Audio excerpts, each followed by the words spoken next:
Joining me now is Erika, chair of America First Policy Institute Center for Education Opportunity. We thank you for being here because so many people are talking about what we saw happen yesterday, the matter as a whole. Democratic Representative Maxwell Frost was one of those that were locked out and later posted this on X.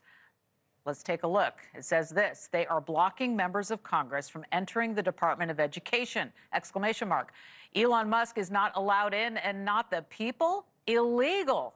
So when we take a look at that and what happened yesterday, I'm sure we can roll some video of the Congress people being locked out. You know, is Congressman Frost correct in saying that denying them entry is illegal?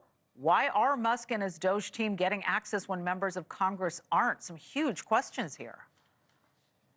Well, the members of the DOGE team are actually employees of the Department of Education, and they are doing the work of finding fraud, waste, and abuse within our federal government agencies, something that parents across the country should applaud, because those dollars are not reaching the children that should benefit from this money.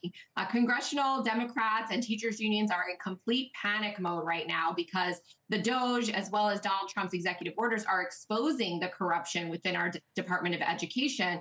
And the NAEP scores that came out last week, which showed that just a fraction, 1 in every 3 students is reading and doing mathematics proficiently. And when it comes to economically disadvantaged students, that's just 1 in 10.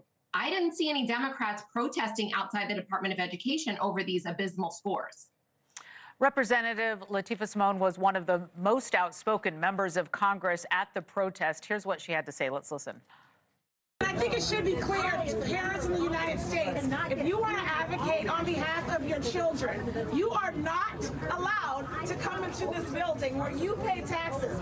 Parents who have children who are disabled, access is being blocked. You voted for members of Congress to advocate on behalf of your children with disabilities. All right, what do you think? Do you think she has a point that denying access to the Department of Education and possibly dismantling it could make it difficult for parents to advocate for their children? How do you see it?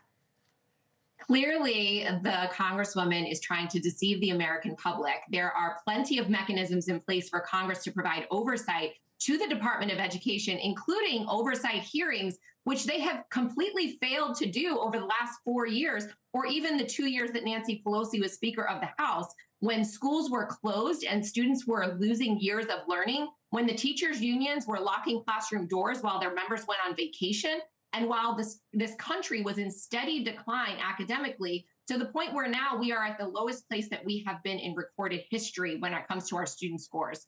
American people and their taxpayer dollars actually should be reaching the students and not being tied up in layers of bureaucracy. That is what the department is. They provide less than 10% of the overall education funding in this country, and they do not educate any students from the federal level. Donald Trump has promised to put this on the hands of the states, push that funding down to the parents, and expand school choice and get rid of this bloated bureaucracy. Well, we'll see how this all shakes out. I mean, this is an ever-evolving situation. Yesterday was pretty wild. Chair of America First Policy Institute Center for Education and Opportunity, Erika, we appreciate you for joining us today on your Saturday. Thank you so much. All right. Thank you.